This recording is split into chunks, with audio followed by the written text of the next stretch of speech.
the Mavericks trade was pretty shocking, I think.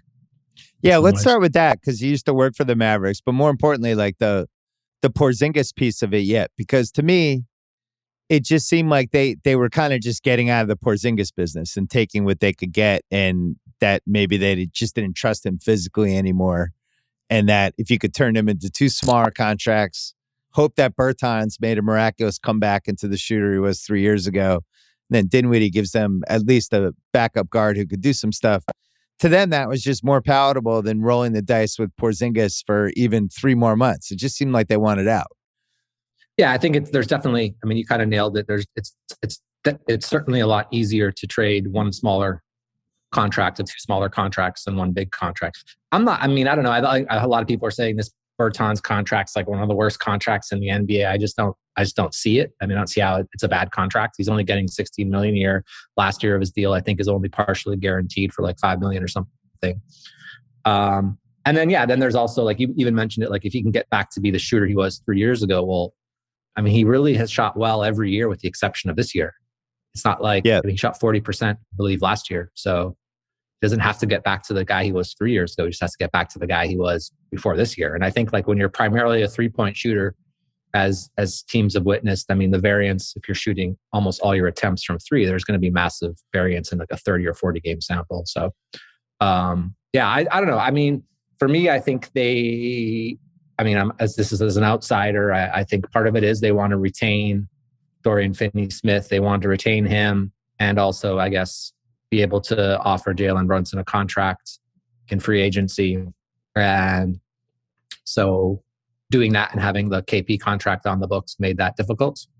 And now I guess they figure they can pivot with these 2 smaller contracts. They can make a decision in the summer whether they want to keep Dinwiddie or move Dinwiddie or sign Brunson or not sign Brunson. They'll have a lot more information, a lot more flexibility, I guess. And I think that's probably a more measured approach than what they've done in the past, which is kind of just like impulsively make things happen and try to, quickly cobble together a team without really, being too thoughtful on what we're looking at 3-4 years down the road.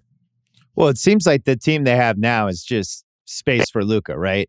And this was the last obstacle to that was Porzingis and trying to always have to shoehorn and get his touches and run the Porzingis post plays. Now you just don't have to worry about that anymore.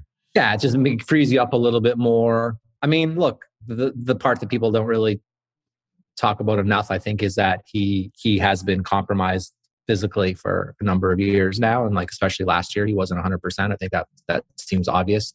This year, he seems to be much better, but then he ran into another injury. He's constantly had bad injury luck. And so hopefully that turns for him at some point down the line. But it just wasn't really like, if you look at the team that they're, I don't know, the idea that he was going to be the running mate for Luka, I didn't really ever, I don't know. I mean, it just, the deal happened, the all-star break of Luka's rookie season. You didn't even really know what you had in Luka at that point. Why are you rushing to pair him with another player?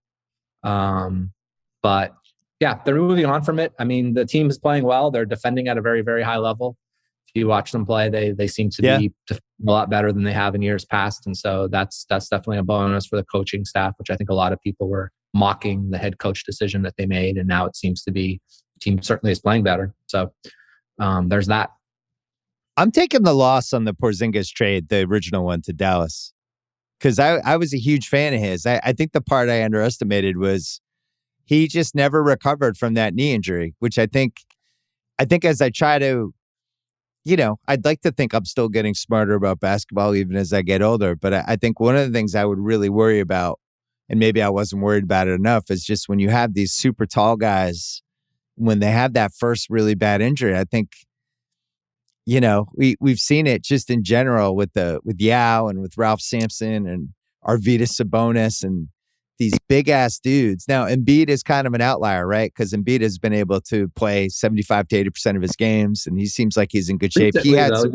Recently, he wasn't able to before. I mean, there's the frame. Embiid's just a lot thicker. He's a lot bigger. I mean, that might have some negatives down the road. I don't know, man. I think there's so few players that are that tall to draw conclusions from, but there has been it does look like players that are taller don't last as long in the league. They're not as durable, but yeah, I mean, I don't know. I didn't have any involvement in the trade itself, but I did. Yeah. I did. He was either one of, or if not the number one restricted free agent that I wanted to look at the next year.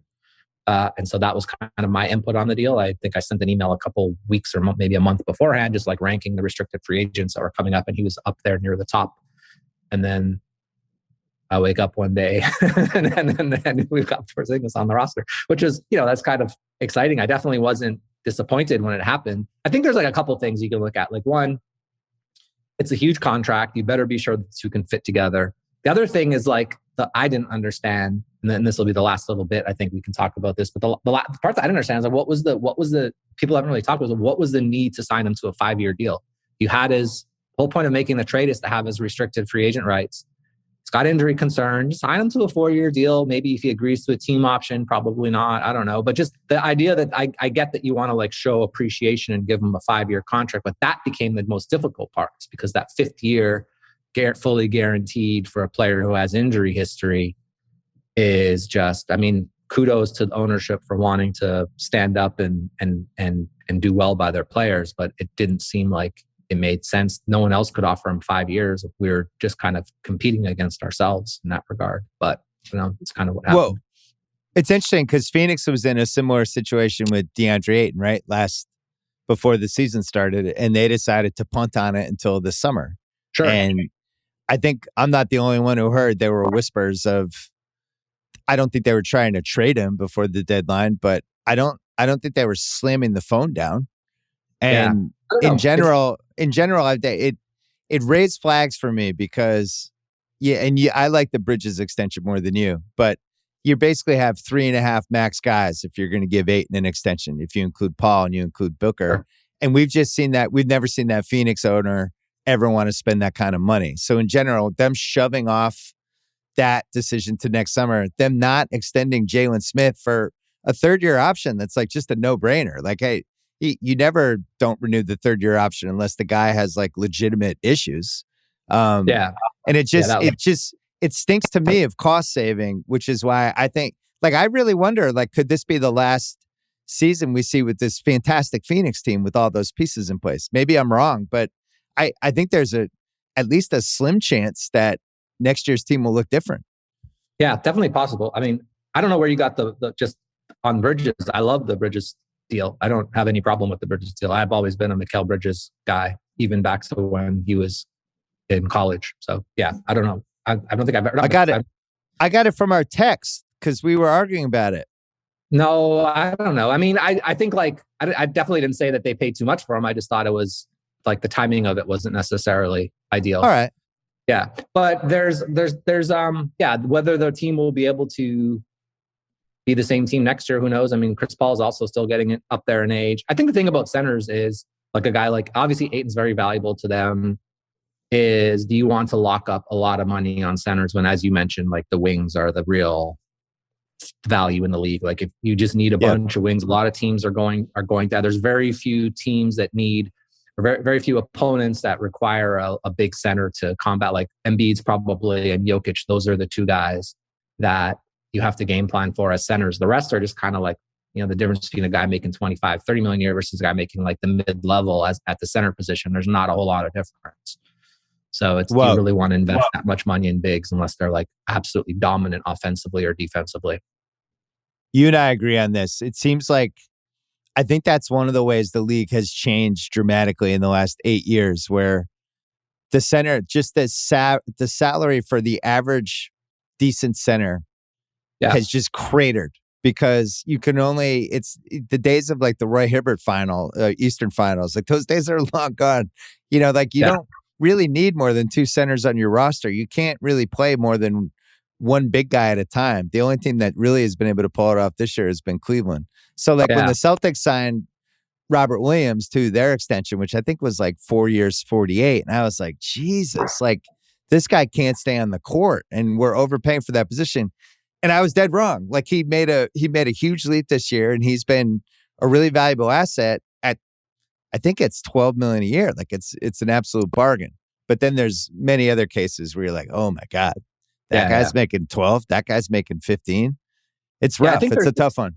I think there's like a thought that centers are kind of like the running back of the NBA, where you don't need to pay a lot for a running back. You could just get a run-of-the-mill running back. I think that's kind of the thinking. I think also the prevalence of the three-point shooting and more space. I mean, I think in the past, there was almost just like a rule that was like kind of unspoken. People just kind of went because it was just kind of consensus. This is how we do things. Oh, we need to have a center. Like, oh, Kendrick Perkins has to start. We got to play. We're Oklahoma City. We got to play Kendrick Perkins. They're starting Shane Battier. Well, we still have to start Kendrick Perkins, right? Isn't there a rule that says that we have to start like the biggest guy on our team has to play? And I think basketball was always kind of that way. You had, his big center battles back in the day, like Patrick Ewing, Mutombo, Olajuwon. There was like a lot more skill at the center position. And now it seems like they're much more rarer to find a center come in and be super, super skilled. Like Embiid, when he first came into the league, was pretty raw, but he was still quite skilled. Now he's like perfected the craft or on this way to perfecting the craft of like offensive game, drop steps, drawing free throws. So, but guys like that are very rare. I mean, there's 2 in the league probably, and the rest are all just run-of-the-mill centers. What's funny is there's really 3 because I don't think we consider Giannis a center, but he's a center. Yeah, but he's a ball handling. Yeah. No, I get it, but he's like, technically he's a center. He's a 2022 center, but nobody thinks of him that way. But yet, if you look at his stats compared to 1999, 2000 Shaq, sure, it's pretty similar all the way across the board. Yeah, that's the point we're making, where you don't need like a center where it's like you toss the ball into him in the post, like basically like a center who's not bringing the ball up the court, who's not initiating offense. And even Jokic is kind of like, Jokic isn't even really a center when you look at it that way either. He's like the point guard. He's like a point forward. So it's pretty rare to have a guy who just, Gobert is like really the exception to the rule of like players getting paid that are just sent. Like Gobert doesn't really do a whole lot on offense, set screens, rebounds, and defends, and that's it. And you could argue that his contract is probably one of the few ones that's kind of payable because of his defensive impact. I want to go back to Gobert in a second because I had an additional thing on him. But we're talking about, so Porzingis, and I think that extension was like 2018. Yeah. It was right at the tail end of when the concept of a center, I think, was still pretty seductive. And in his case, like, oh my God, he's basically the greatest stretch 5 we ever could have created. On the one end, he can space the floor. And on the other end, he can actually be your defensive anchor on paper. Right. Yeah. But at the same time, the league is changing, and Dallas is caught up in this no man's land where the league hasn't totally changed yet, but you can kind of feel it's changing. So I can't fault the thinking of the Porzingis thing because I was right there with it from what we saw at the Knicks. What's interesting though is I think everyone points to the Hibbert series, including me, like those 2 Hibbert series, like, oh my God. And then the next year Atlanta played him off the floor and everything was different. The 2008 Celtics, and I knew you were gambling during this point, but they would play these big lineups like you were talking about because that's what we're supposed to do. And you play Big Baby and Perk together, and you play Leon Poe and KG and Perk, and all 3 of them would be out there. And the best lineup they always had was when they went small. And they finally, in the Lakers comeback game in Game 4, they said, fuck it. And it was like Garnett, Pierce, and shooters, right? It was Garnett, Pierce, Allen, Eddie House, James Posey. And they're like running the Lakers off the floor. And then next game, it's like, nope, got to play Leon Poe again, more Big Baby. And it was like the recipe was right there the whole time. And now I look back at that '08 Celtics team, I'm like, that was like, could have been one of the better small ball teams because they had all the pieces for it. But I don't think people realize what it was in the moment, I guess is my point. Yeah, I think the other team that people talk about is the Magic, who just had. I mean, they had a center, right? 09, right? Yeah, but it was just Dwight with shooters basically. Like Rashard Lewis was the 4, and that was like such. Oh my God, we're playing a non-traditional back to the basket 4. What is going on here? Like a stretch 4. The idea of stretch 4. Turkoglu's playmaking, and what is this? 6'9" point forward. I think the 2010 finals was the last old school finals. I think you could make a clear demarcation from that finals and then everything afterwards for like, look at that 11 Dallas team that won and look at that Miami team that was basically Bosh at center effectively. Right. Yeah. And well, but the league shifts. Their opponent was rolling out Ibaka and Perkins. So it wasn't like, I think. True. Yeah. I mean, I think Miami, I don't know if that was I believe that was the year they played Oklahoma City, but that was 2012. It was Miami, Dallas. Then the 2012 was Miami, OKC. I'm just wondering, was that the year Bosch got hurt or not? I can't remember if that was the year Bosch got hurt. I believe so, and that kind of forced them to go small, and then they kind of realized like, oh, how good are we now that we're small? That was 13. That was when they had their winning streak and all that stuff. When they basically, the 13 Heat, I think, are the first team that really mastered small ball. At least during the regular season, where they were like, look at this. Nobody can match up with this. And now we're, I think, at a really interesting point because I do feel like... What about the Phoenix Suns, the run and gun Phoenix Suns? They might have mastered small ball, right? I mean, we forgot about them. Well, they would still, they would shoehorn the Oliver Miller 20 minutes in and the stuff like that. You're talking about the Barkley team or after? No, I'm talking about the 7 seconds or less. Amari Stoudemire. Oh, the 06 Suns. Yeah. Boris Diaw was center when Stoudemire went injured. Remember, Boris Diaw was their center for a while. Sean Marion was at the 4. So that was probably the first one, I think, looking back. I enjoyed that team. That team was fun. I remember, that was a fun team. They were, it's funny because looking back, they didn't even really shoot that many threes or play that fast relative to what's happening right now. Right now, I think they would be in the bottom third of the league in pace. No, I looked this up. I think they'd be, at least for threes, they'd be last. Yeah. I think every team now shoots more threes than the 2007 Suns. Yeah, that makes sense. Yeah, it's interesting. I mean, the 3-point stuff has just gotten bananas at this point, but it makes sense. I mean, it's basically like a cheat code.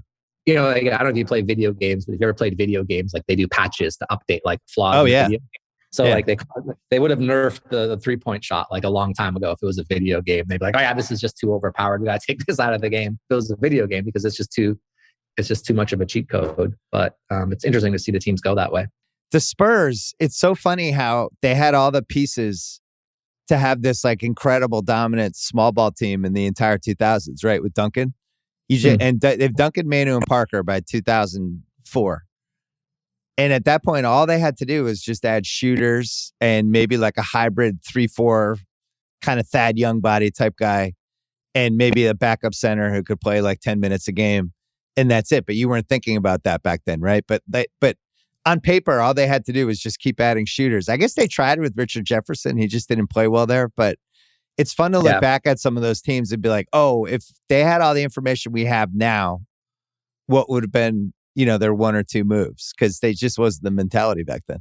Yeah. Back then, it was harder to find shooters, too. I mean, you'd had guys who could shoot but couldn't do anything else. Right. Or you had guys who could defend and you could turn them into a decent, maybe a corner 3-point shooter. Bruce Bowen was a good example of that. Couldn't shoot free throws but could shoot corner threes. Couldn't shoot above the break threes but could shoot corner threes. And so there's guys like that. And then there was the guys that were the Matt Carrolls who were really good shooters but couldn't defend at all or anything like that. They're literally just shooters. The team that I really like where the league is now because there's so many different kind of styles and types of teams. I was worried 2 years ago that we were just going to turn into this league that just everybody was doing the same thing and everybody was going to shoot 35 threes a game, and it all kind of depended on how good your guy was one-on-one in the last minute. But I don't feel that way. I actually think there's a lot of different styles and teams, and I think that's why a lot of us have gravitated to watching Memphis and Cleveland and Phoenix, and there's just weird teams in a good way.